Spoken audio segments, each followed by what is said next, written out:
Welcome back, fellow armchair generals. This is Gamer 1745 here with my continuing playthrough of Hearts of Iron 3 with Black Ice 8.6. Okay, well, let's continue this.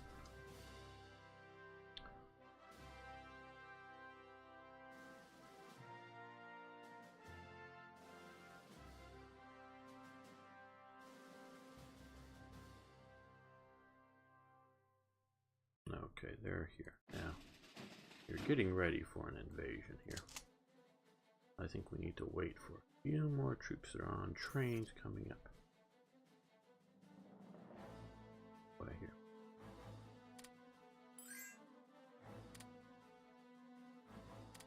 One here. Bane, yes, you can have energy.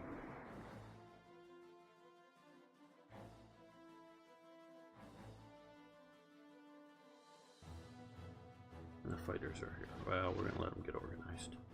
They're getting supplies, I hope. Yep. Good, and that's a reasonably good size port.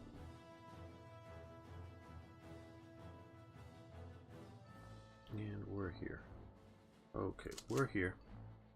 We want to get, for now at least, all 4 of these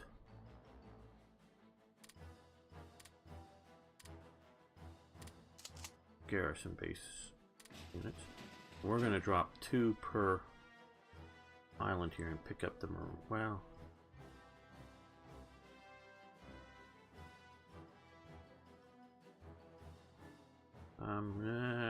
we're going to shift the Marines rebase. Double up and get both of those Marines and be ready to dash across with some more. Should be producing more than enough supplies.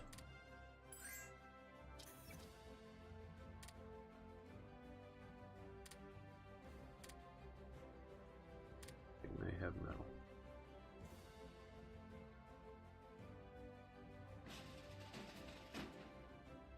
Okay, the Peter Strasser is going to join the Bismarck fleet, Bismarck group. So now with CAG group with two squadrons in it, we're much better able to take care of ourselves, keeping up our speed.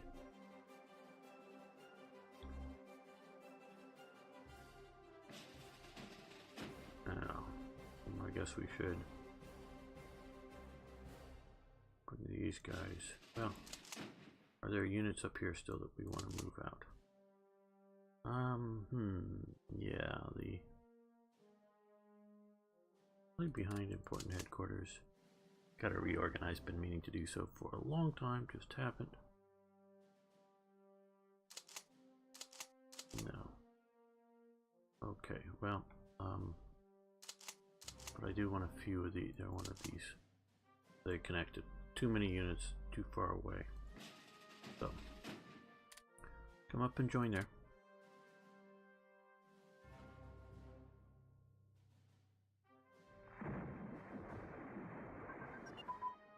Okay, gun position. Oh, twin engine airplane has advanced. Oh, and I should save this. Hold on just a second. Let's do this first. I don't know if I saved the end of the last.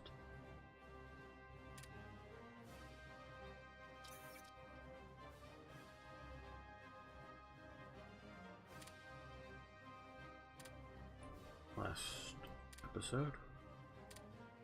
Yeah, it looks like I may have, but we'll just do that again.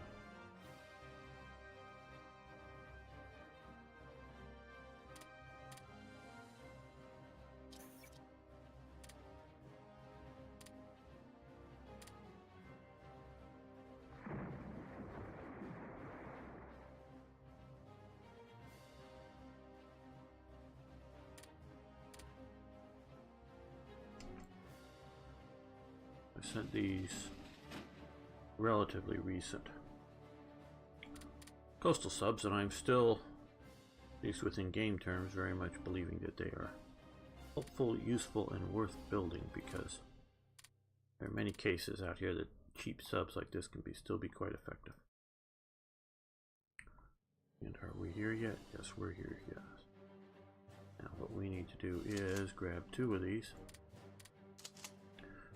Well, this is the island that Brazil is fixated on. They might come here, so we'll rebase here.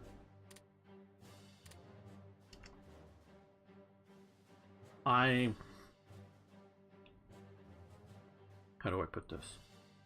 I'm firmly convinced, I may be wrong, that if, say, right now, I were to turn this into a multiplayer game and have somebody play America, I don't think America could defeat me.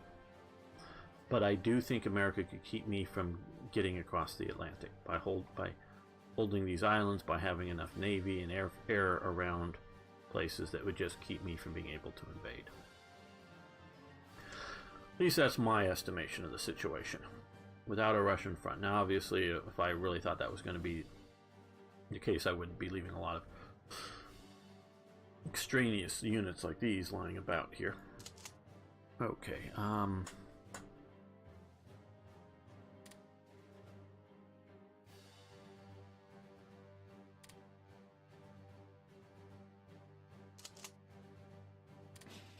let's put those on there.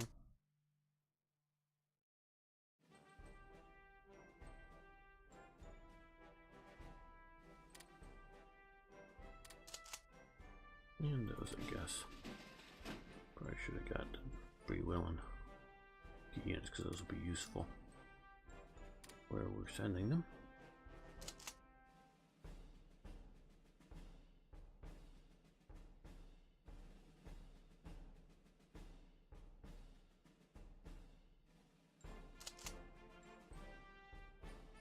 Okay, it looks like we've got the initial. Got this ski unit. Okay, good. No, we don't have a good headquarters. Oh, we've got Deedle coming. He's not here yet. So, where is he? I think he's coming. Yeah, right here. He's coming to lead that. So I guess we're going to see about doing it without them assigned in command. First off, okay. There we go, some Jaeger divisions.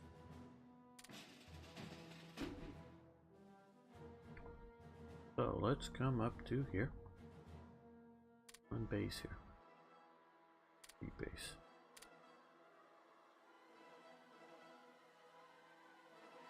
Just dropped in a bunch of these units, which we'll let get a bit organized first.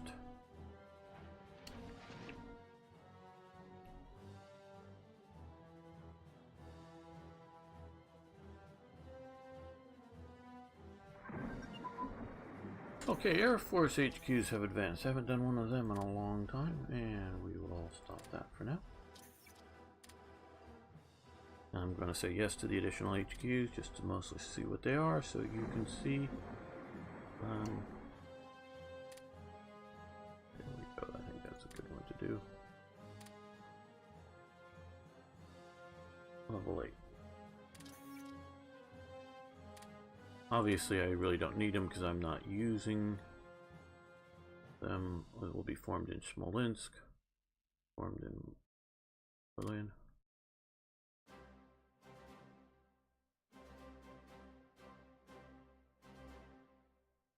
Okay, oh wow, there's a lot of them there.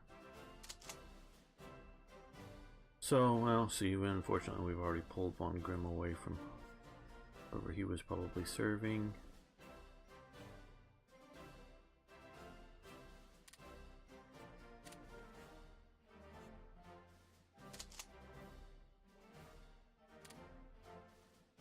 Dumpf as well.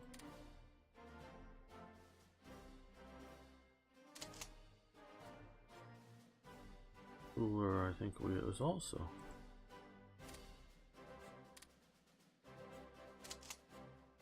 Okay, these Yag Corps. Lower levels.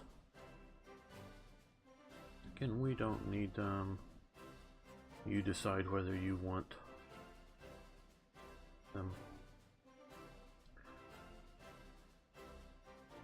It just, for me, is just one level of immersion beyond anything I'm going to need to increase the priority of these so they sit on top.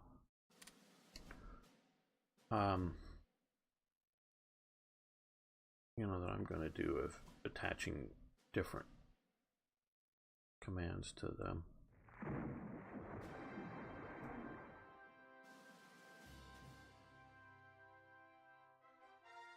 Nothing wrong in doing so.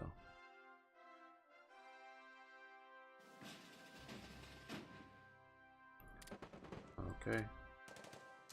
You finally made it there.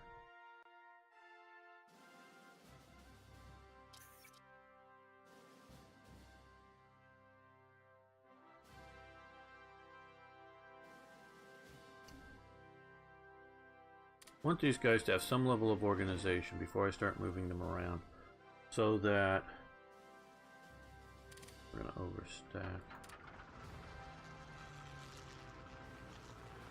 So that if they get jumped while moving by, you know, intercepted by somebody else, they don't immediately go to being shot at because they're disorganized. But you want to get them moved.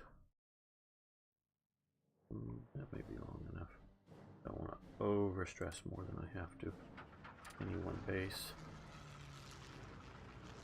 I'm thinking about coming in after these guys here.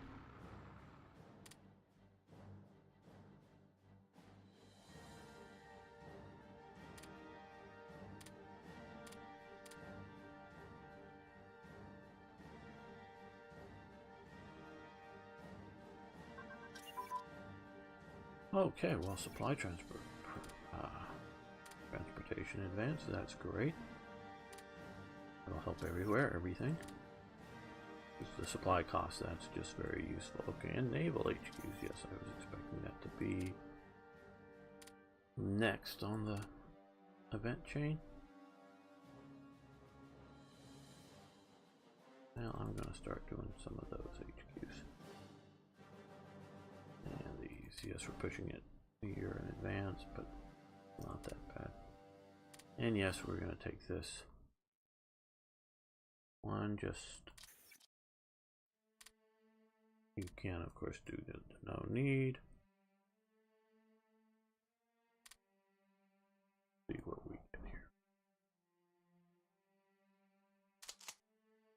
Okay, just a generic commander admiral thing. So now I have used and do actually sort of, it's sort of for immersion, but it's also sort of for this guy has nobody attached to it, so that I guess immersion slash occupation duties here. But the Indish one, I did sort of attach most of the, or many of the units operating here for actual function, because these are many of them are operating so far away from the rest. It's just to keep them to like quickly find, where is this? How is it? What's going on? No orders. Where is it? It's in Singapore, so do I want to put it out here? I guess so. Might get chopped up by enemy air. Oh, it's too far out. Oh, it's a motor torpedo boat with it, so yeah, okay. Full patrol, but passive. Maybe it'll do some good. But we could move it further out here, just. Okay, we'll let them get a little more organized.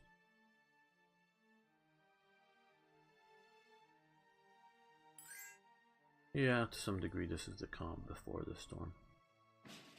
Not every episode can be winners. Yeah, that's right. Okay. So, back to here.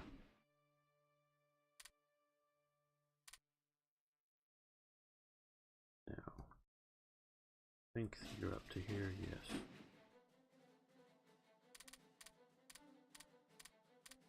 Okay. HQs. Get aboard. They maybe should have moved earlier.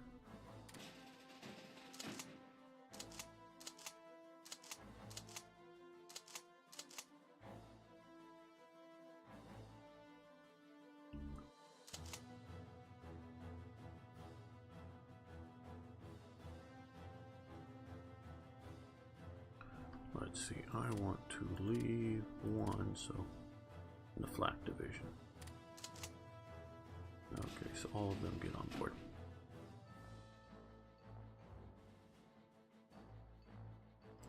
Down to here. Base.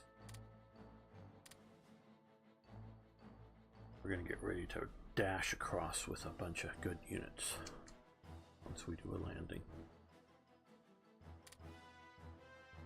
Yes, you may have the energy.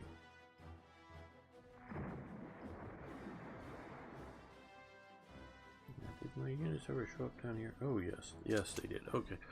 Ooh, Guderian's way out of his command field. Is that too far out of the Indian army? I don't really think I have enough use here yet, but oh well.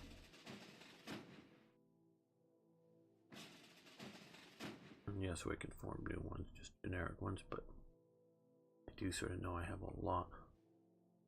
I don't know if I have enough down here.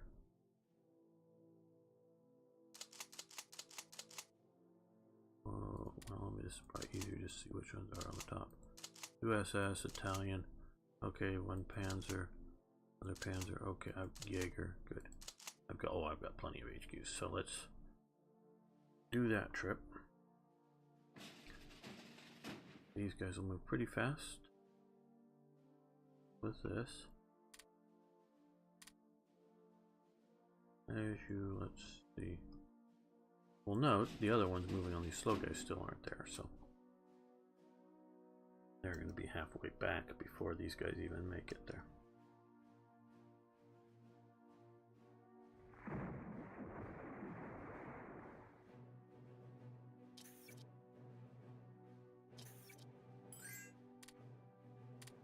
Looks like, oh, Turkey. Our pals, the Turks, want something. Okay, Turkey is asking our permission and technical expertise to produce 4 units of submarines. Okay, yes, you may do so. I don't care if they pay us or not. Oh, good, a bunch of destroyers. Those will be useful.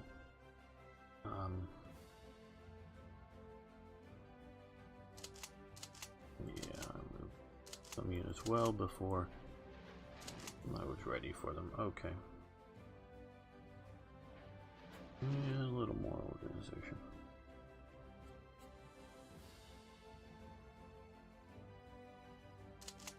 Well, actually, this is sort of dangerous. So, well, since you're not in command distance at all anyways, let's grab you and well, that may be enough. Don't want to overstress the supply to be ready to hold down here. Yes, just transport.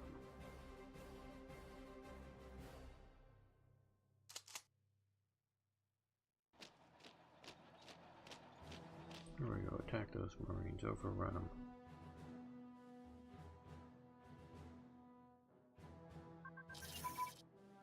Ooh, lots of stuff. Okay, we're back down to high popularity, damn. Okay, amphibious light armor. Good, but we're going to stop it even though we have quite a bit of it. Because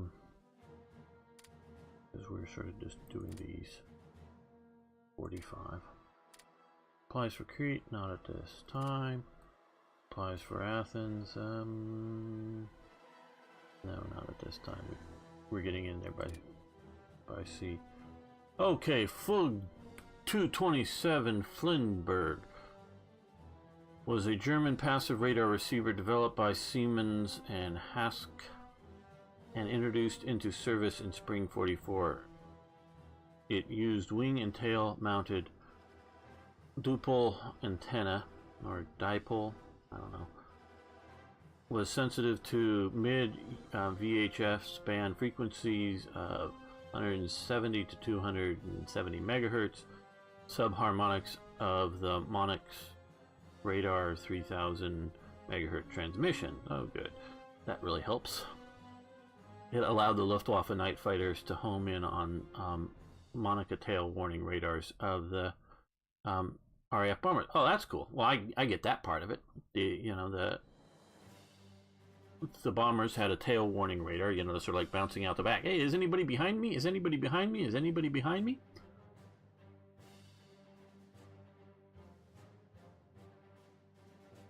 Which is a cool idea, so you know you can sort of wake up the tail gunner, and who might not be able to see clearly at night far away where and maybe at what angles, I'm guessing, that the enemy's coming at, so you can sort of get on the target. Because I know once you get close enough, most of these exhaust ports are, you know, on the side of the engine. There's flame coming out of them at night. You don't see it in the day, but at night there's flame coming out. Now, if you notice, some high altitude and some of the night fighters would have long sort of exhaust manifolds that would come back along the bodyway, are primarily to hide the exhaust flame coming out, to keep it, you know, not visible, have it burn out long before it exits the tube, if you will, so that they would do that to try to hide that. But whether you have any of that or not, eventually, even at night with things, you can often still see shapes coming at you. If you already know, you know, just where, you know, above you, below you a little bit, right to the left, whatever, get on it to use that. So that makes sense. Okay, but now, okay, since they already have that, now you've got something to spot it and home in on it, so you're actually on target as you're coming in better, and maybe longer range to successfully shoot at the enemy. You're prepared, so that's cool.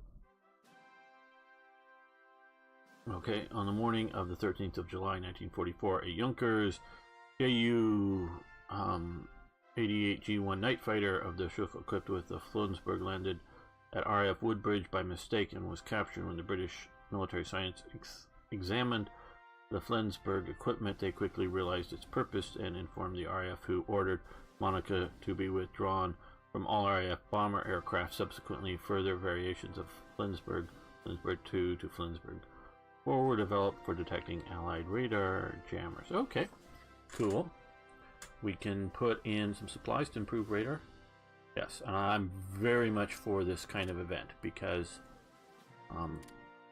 I do believe you can, you know, I know I've said this before, you can throw resources at a project by, you know, use the example of like building a jet engine, that you're building some early jet engine. Are you building one and seeing how it works, or are you building, say, 6 different ones, all similar but, you know, somehow different, and testing them out all at once and see which ones are better, and then going to building, I don't know, 4 different ones using different improvements, you know? But we shouldn't allow, as a mod maker, game, because in essence, as a mod maker, you are a game maker, shouldn't allow pure, totally just throw more resources at it infinitely and always get better. Now, when I would design some of those kind of events, I would do, to give the player somewhere a sense of more control over things, I would give them 3 options, is how I would have designed that event. I would have, say, a no need or not now or whatever type of answer, just because, hey, if I was struggling for supplies and don't want to waste it on radar development, especially if you're not using it, you know, you're not actively, because sometimes these little increment improvements still, and they're designed to be this in most cases, still won't be enough to push you over, either in basic radar or if it's any one of these on their own. They just sort of, like, come down here. You can see now here, we've had several, so I should be probably researching this one. Bonuses, but see that one, okay, just a teeny one, so that isn't even worth doing, so we're going to, but since that one's mostly done, we'll hopefully get high. Back and other things, but we'll move these down.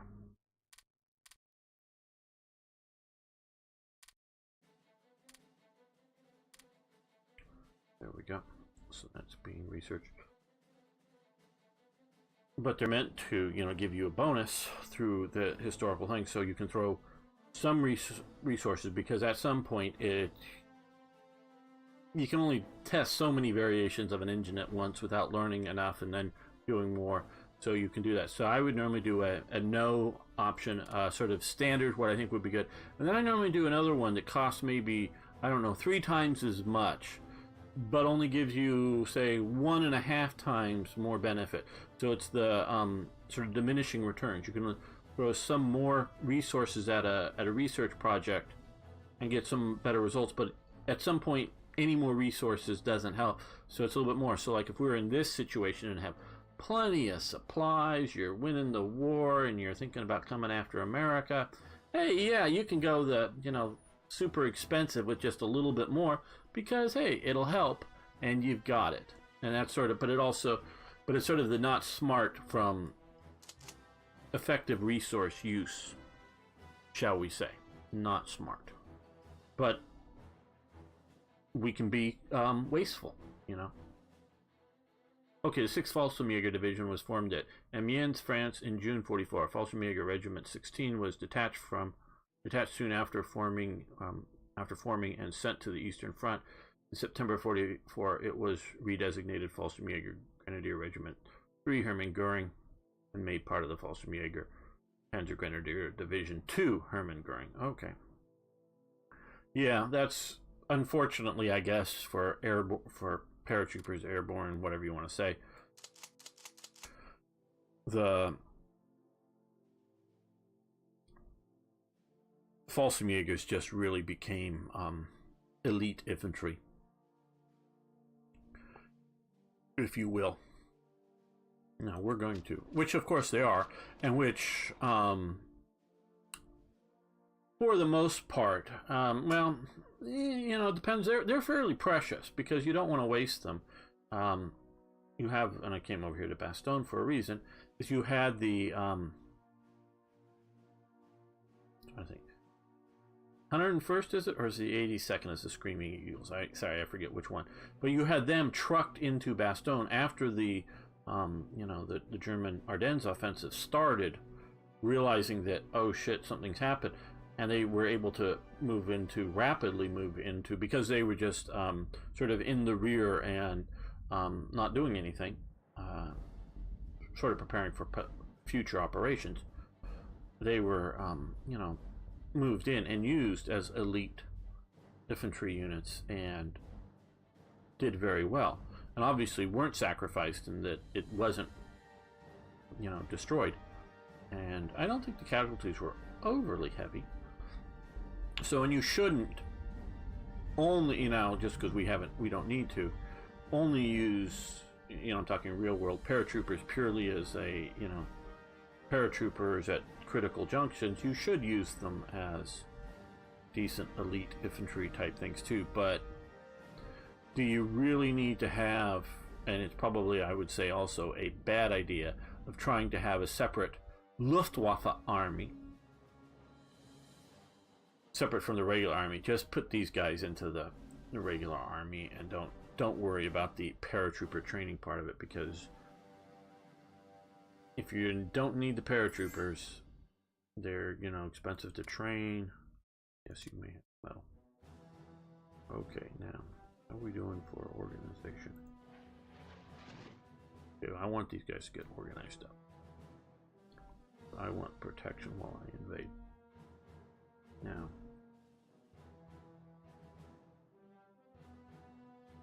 there you go. You're supposed to be coming out. Send you down here, but I didn't put you out there. We're going to patrol passively. Just protect our supply convoys. You were sent down here to patrol passively. Basically, you get shot up, but I'll go back to port.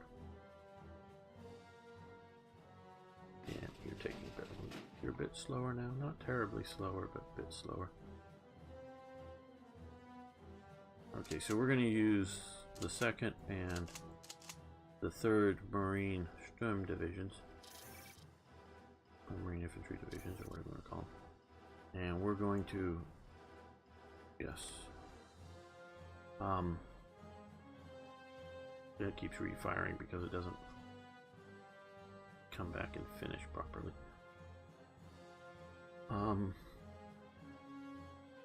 Yeah. Okay, use them for invasion. Okay, intel cache gather. In Fury, we've discovered a rather curious cache of documents. Our cryptologists are pouring over, blah, blah, blah, blah. Same thing, 2% chance. Okay, formed the third flat core. The flat core was a massed anti-aircraft artillery formation employed by the Luftwaffe for anti-aircraft, anti-tank, and fire support operations in World War II. A flat core was a flexible organization that made up a varying number of AA regiments, brigades, and divisions. It was roughly equivalent in strength to a brigade or a division. A flat core, while mainly intended to support ground units with concentrated anti-aircraft fire, in many cases provided also anti-tank support. The third flat core was formed in February 44 and fought on the Western Front. In total, the third flat core entered combat in Normandy with 27 heavy batteries, 26 light batteries, some 12,000 men. During the fighting in Normandy in 44, the third flat core was motorized, although not all authorized vehicles were present. It was eventually destroyed in the Ruhr pocket. Okay, so we have the chance of getting a flat core or not. We're going to take the flat core because they're cool. As we've seen in the Russia campaign. We don't need this. Where is this? Their sort of biggest weakness is that they can't sustain an attack. Okay, well, cool. We've got some more cool units, but I like cool units, so we've got cool units.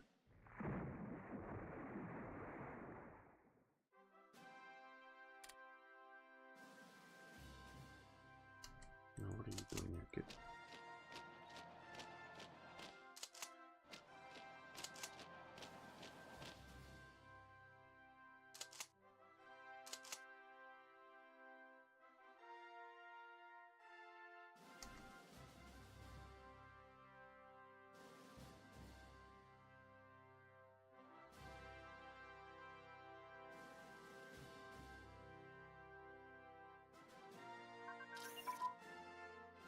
This thing again, Speer. Oh, okay.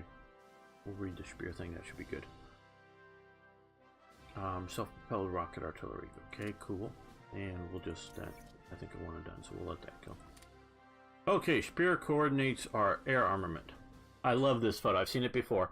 There's Speer, of course, and that's Adolf Galland. These two center guys are looking at the camera. Don't know exactly how posed it was. You know, it could be, hey, you two look at each other kind of thing, and that's sort of it. But this guy looking right in the camera, just, you know, his face just, you know, makes me laugh a bit, like sort of like in shock or something like that. You're taking my picture? Some sort of, and well, he's Luftwaffe, he's Army. That guy there is an SS, and he's SS. I don't know who they are. Gives you sort of an idea of what this meaning is, and he is somebody I don't know, probably a civil armaments type guy of some sort. But notice here that at least I'm noticing here as I'm looking at this, I don't know if I noticed before, but Speer has added another armband down here with a big L in it. Looks like it has some horizontal stripes. I think I've seen that for some sort of like Luftwaffe flak helper type band, and I have a link to a website that covers a lot of armbands. But that's interesting that that's added, and it's not. He doesn't like start, to the best of my knowledge, doesn't like start wearing it and keep wearing it. Maybe for this one event, but it's always interesting to see the mix of uniforms at any one of these events. You get Adolf Galland here, and Speer. You know, it's something to do with the Luftwaffe, meaning testing out planes or whatever. They're not testing out tanks this day or something like that, unless they're showing a bunch of stuff. But you have at least two SS guys in this photo, officers. He is colonel or higher or something, if I can tell correctly from that. Oberststurmbannführer or something. I get some of those confused, but or Oberststurmbannführer or something. I don't know. But he has a sort of a single oak leaf type thingy there, so he's considerably lower rank. That's an army cap, is how I recognize it. Can't quite read that a little bit to see what sort of rank he is, and I can't. Shoulder boards just are no use at this type of photo range. But there's also an army guy here, so it's a weird mix of stuff. That guy in the background could easily be a Luftwaffe ground. I bet you that guy's I don't know, civilian, or I don't know. And again, I don't know what army or what that guy is right there. Just sort of interesting. I just try to learn from. Okay, now here's another one of these L armbands on whoever arm is there. Is this a flak demonstration? I don't know. I just try to, and I don't know that that picture has anything to do with the event I'm going to read about, but I just like to learn and analyze photos. Sort of what I do. Ever-increasing attacks of the strategic U.S. and British bomber offensive in spring '44, the German aircraft industries were mauled heavily the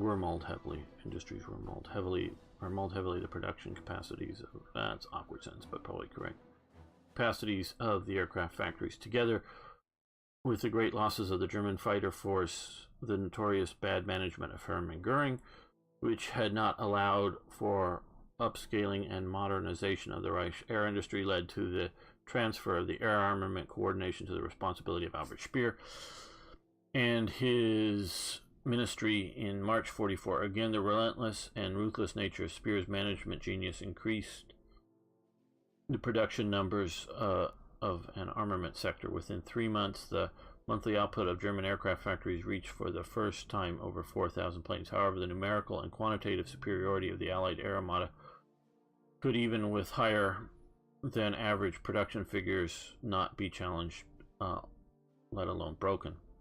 The technological arms race had been too long neglected by the Luftwaffe in 40-42 period, and could not be bridged in the following, as you know, from as things starting to go downhill.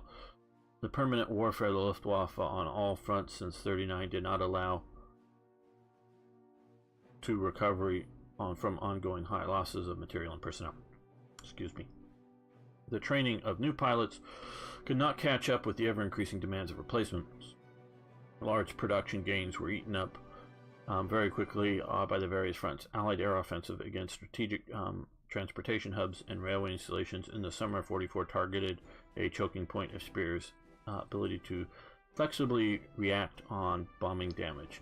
The following heavy bombardments of German coal conversion industries furthermore diminished the German military potential. Okay, couple of sort of analytic of those statements. Yes, Goering kept believing, thinking, and obviously eventually he's shown to be that untrue, but he's very much believing that these things are going to be short wars. Speer remembers being shown a jet engine, not a jet airplane, but just an engine, like on probably one of the versions of the pictures that I show in some of the development events, of a jet engine just mounted like on blocks on the ground, you know, not anywhere near an aircraft, but just sort of showing how it's working, shown while he's still just, you know, this is just before the Polish campaign, or just before the war starts, or just after the Polish campaign, but before the invasion of France. I forget, it's in his book, it's been that long since I've read it. Shown that it's, hey, this is working, and you know, but he's still just the Reich architect, you know, the official one for Hitler. He's this is before the invasion of France, this is before the invasion of the Soviet Union, and before it dies, that, you know, Speer is even being considered for the idea of being an armaments minister. So he's not even anything like that. He's just one of the in crowd with Hitler and the inner circles, and I don't know if he was with Hitler at the time or what, but he's shown this working jet engine, you know, either just before the war or very early war situation. But it's, oh, well, we're not going to do anything more with this really, because, hey, we've got to put all of our energies into this war, and once we get this war, we're going to then research and develop it for our aircraft for the next war. That was the idea not just of Goering, but of sort of the German establishment to some degree, that this was going to be the short war coming up, so we're stopping real research on it. Again, when we talked earlier about, I was talking earlier about putting resources on it. It's not that the Hans Olan and a couple of the other guys are told to go do something else. No, they're still working for Heinkel.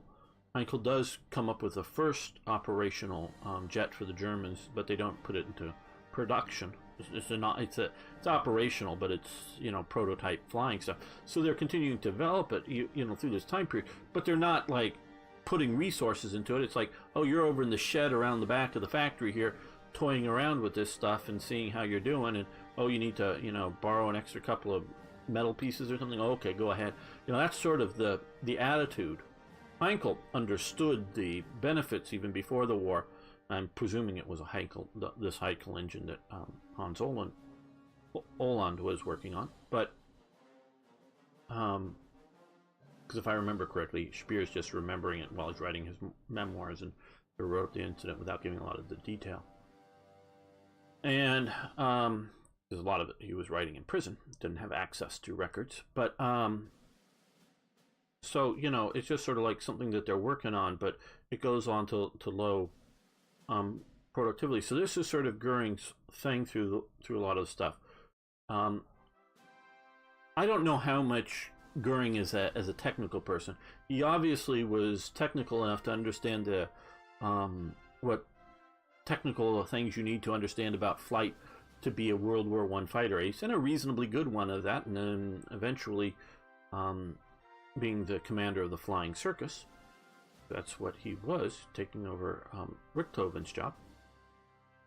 So, you know, he knew those technical abilities, but it's sort of like me.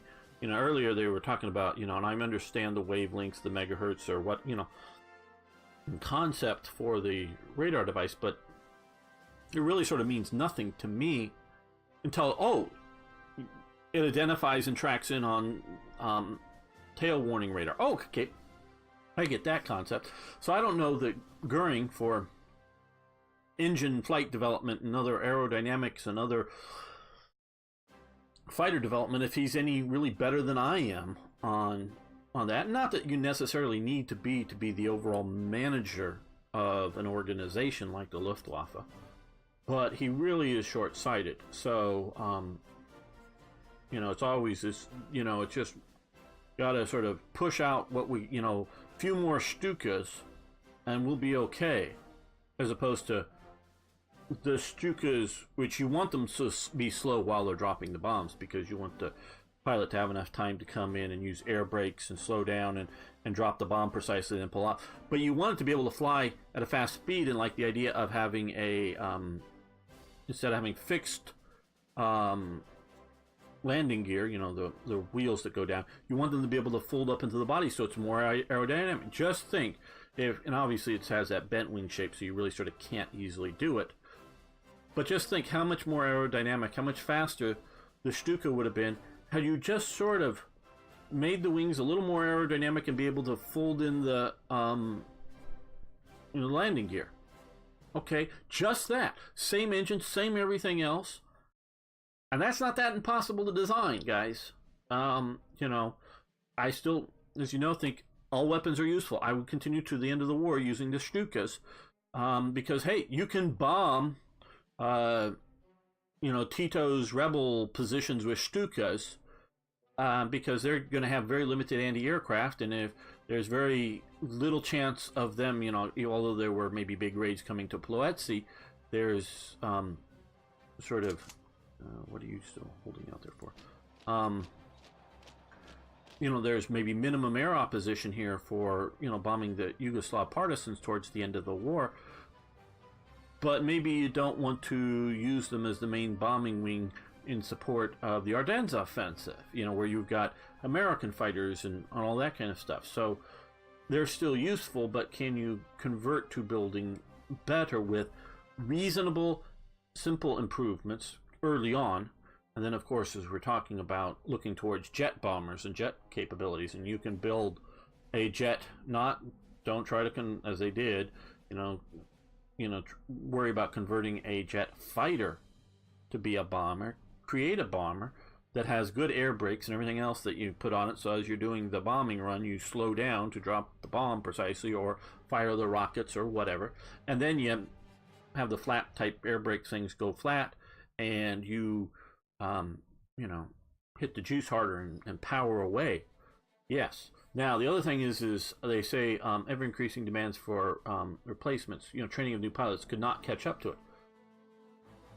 Yeah, with the German system, it could not catch up to it. And I bet you, if you had Speer, or somebody like Speer, who is both sort of ruthless in his efficiency and a good organizer.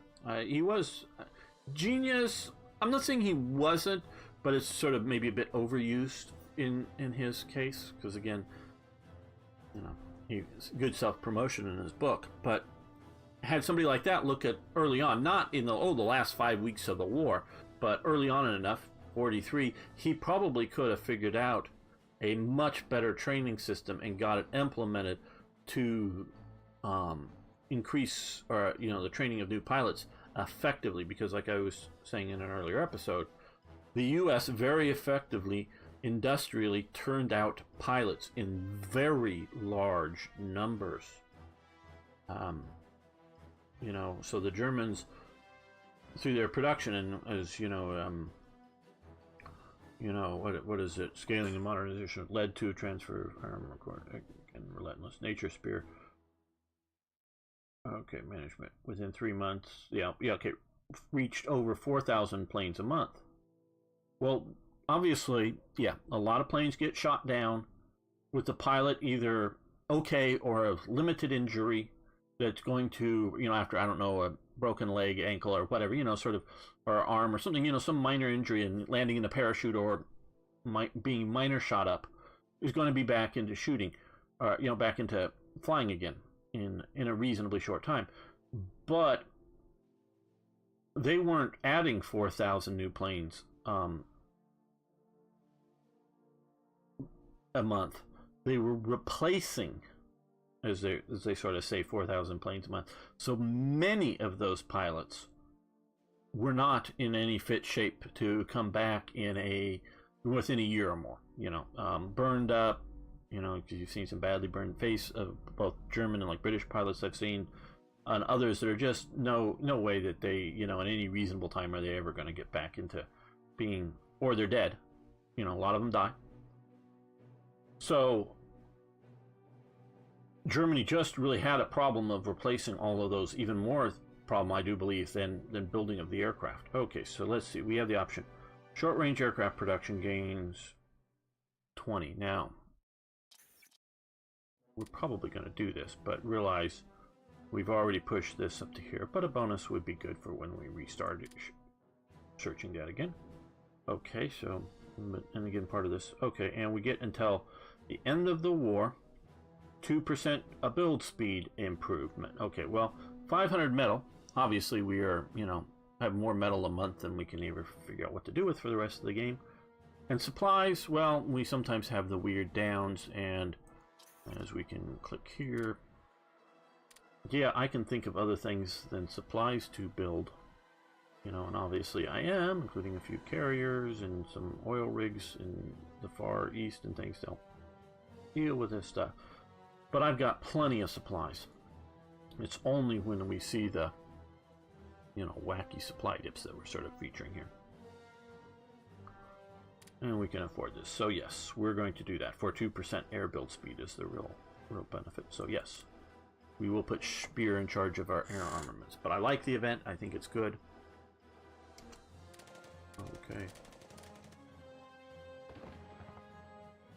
Wish they would, the sort of monthly thing, I wish they'd add that to Croatia, because at least a good chunk of this Croatia, maybe not as many, as big, but it should also be a partisan. Oh, shit. Okay. Well, it's not as bad. I first saw all 5 of those lost and gone. The renown is gone. And, okay.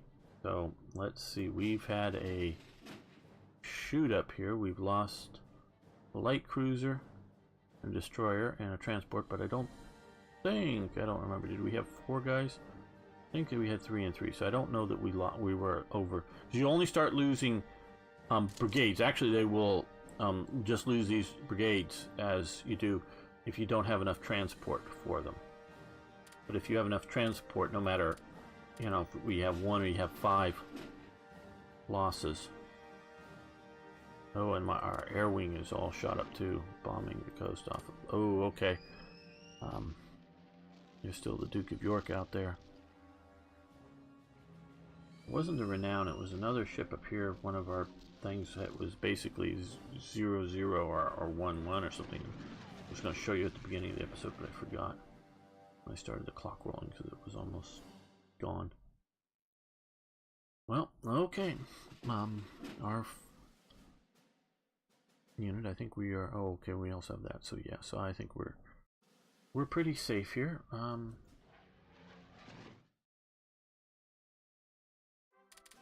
Let's naval strike right there.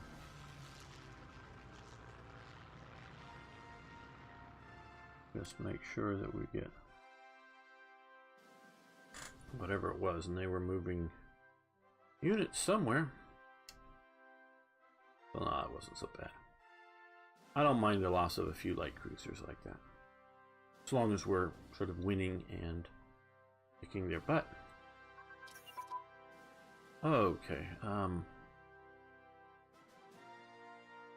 let's see, carrier group doctrine. Okay, I think, let's check and see, make sure. Yes, we can stop researching that. Not that specifically we don't want to research anymore, but I think I have higher priorities, because we now got that to level 3, and so we're on our way. But as part of that higher priorities, we're going to stop that and move to carrier task force, which will help that CAG duty efficiency. So they will do just what we saw there, better. Okay, the 21st Waffengebirgsdivision der SS, again, if you remember my talk on how that's important. Skanderberg was an ethnic Albanian division. It never reached its full strength and was highly unreliable, being plagued by desertions. The division was named after the Albanian warrior hero Skanderberg. The unit fought partisans in Albania and Yugoslavia until being officially disbanded in November 1944. The remaining cadre fought alongside the 7th SS Mountain Division Prince Eugen as Kampf Group. Skanderberg, yeah. This was, if I remember correctly, was, and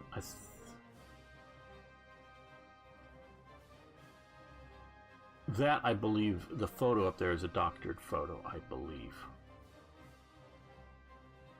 Just looks that way. I'm not sure where it comes from. I'm not talking about the cuff band along the bottom. Just the radio operator and the guy carrying the radio and the radio operator. I almost think those are I may be wrong, but I almost think those are modern reenactors. That they've then, because you can just sort of see right along there in little bits. I think it's just does. I know it's a different focal depth, but these guys walking away, I think, is a different picture. And also, sort of note, all those guys are in helmets. I couldn't swear they are not Waffen SS type guys, but I think they're regular army. And where these guys look like they're in the camouflage duty jackets, and that is a Hanshar type cuff badge. And I think that's supposed to be their gray fez. So I think that's just a faked up photo. But yeah, it was sort of a notoriously bad unit. Let's see, yeah, not that. One of the other ones that for an event image I used. Maybe some of you seen a recent posting for a new submod to Black Ice, which purports to be a Vowert's Panzer mod for Black Ice. Well, After talking to the guy who's done it,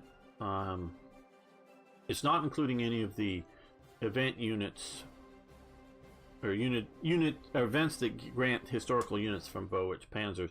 It's just trying to integrate, which could be really cool if done well. And I made one of these, and I still have it somewhere, long ago for Black Ice for my own use. And it's what I did, and I'm presuming he did a similar sort of thing, and which could be really cool if it's implemented well, but would have to be done, and I don't know if he's done. I haven't even looked at what he's done. I'd have to load it into something like this to see. Is bypasses all of this stuff here for Germany, and it basically would create a German tab for tank warfare. You know, I guess it would be in here. That would step through. And like I say, it could be really cool. Could be. I'm not saying it is. But basically it would, if it's really anything true to Thiegen, who was the Bowitch Panzer guy, who made the various ones. I only helped out at different stages. Steps through the different paths for the different German things. So this would be left for and that's the way I sort of made it. This was before even this version. This was, I don't know, Black Ice 6, Black Ice 5, something made it a long time ago. And it took me a lot of work to integrate it. And after playing through it, the reason I never released it is after playing through, I thought sort of mid-late war, my sort of guess, because what I was sort of having to do, because as you probably know from listening to me talk enough, I'm not great on math. You know, trying to work out what, you know, well, what I did was I got a couple of basic,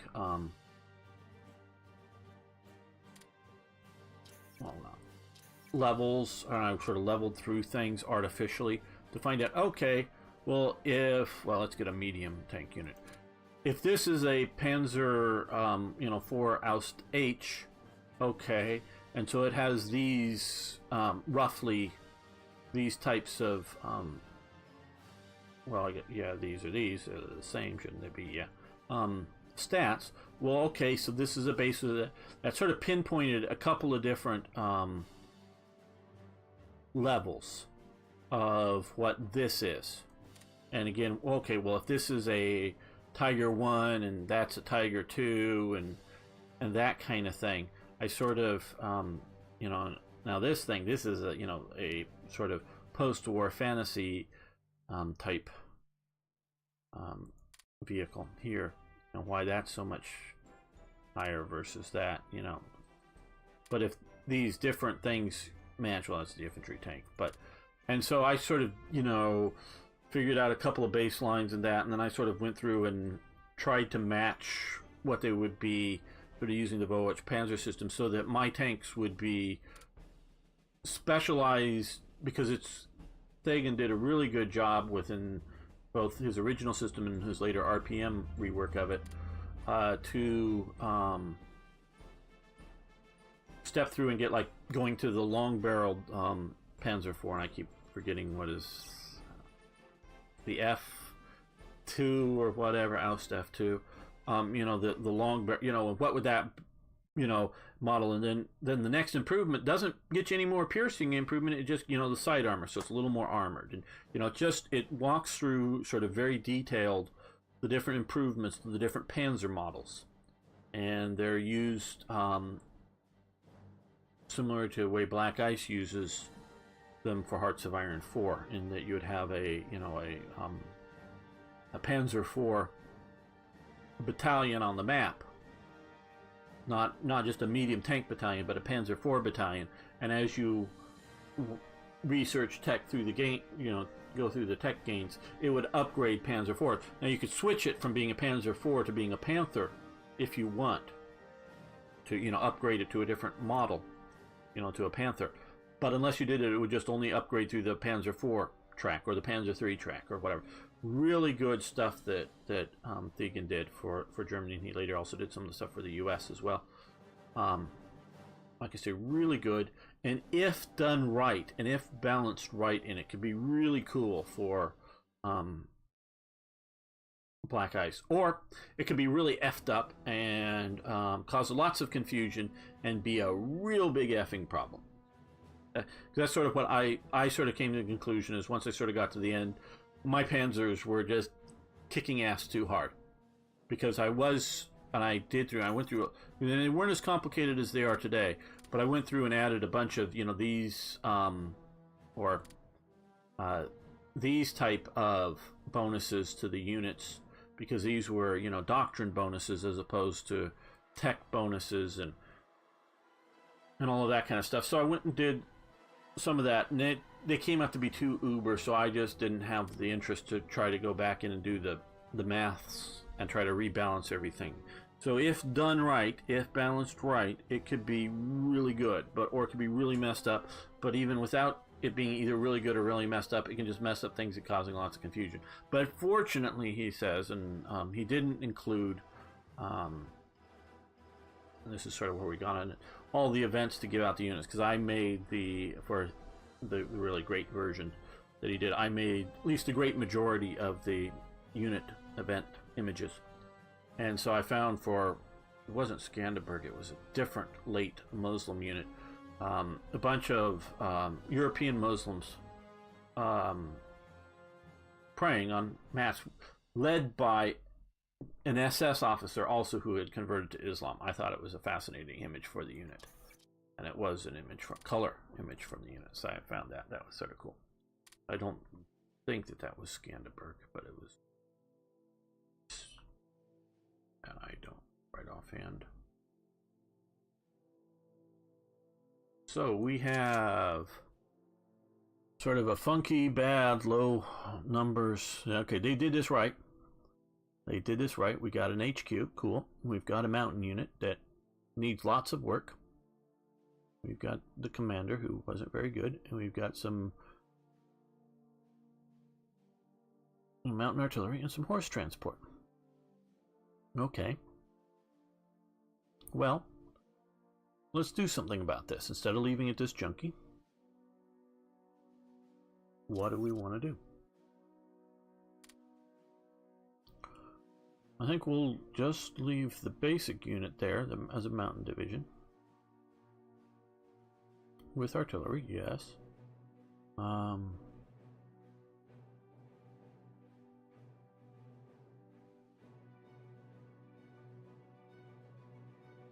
Why don't we give it engineers?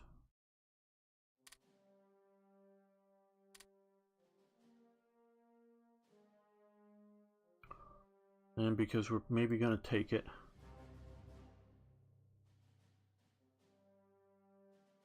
and, well, let's give it a flak unit. I'd say a heavy flak unit.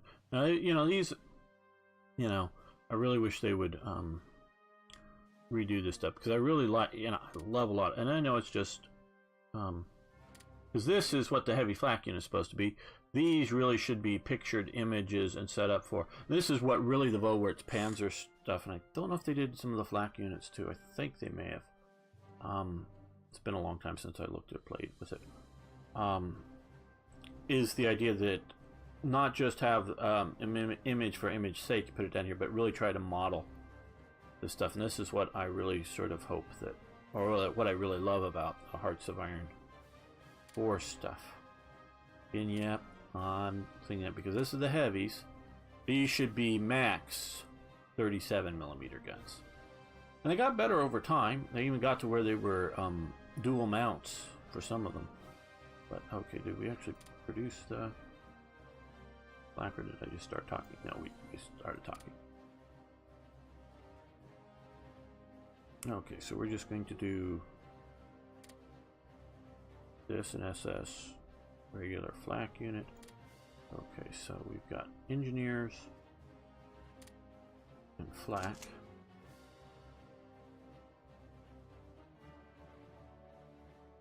And yeah, let's let's move this to Germany so we can upgrade the transport element of it. I think that's pretty good. Just engineers and flak. That will help this out to be a much better little unit. Make it more useful for. Well, I think at this point, I think we're going to end this episode. I want to thank everybody for watching. I want to thank you for liking the videos. I really do appreciate that. If you haven't already, please subscribe to the video. Subscribe to my channel. Sorry. Many more great videos here to be seen.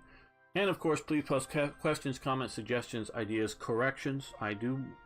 Sometimes I feel embarrassed by getting things wrong, but I really do want the corrections. So please post those. See you next time for more Hearts of Iron.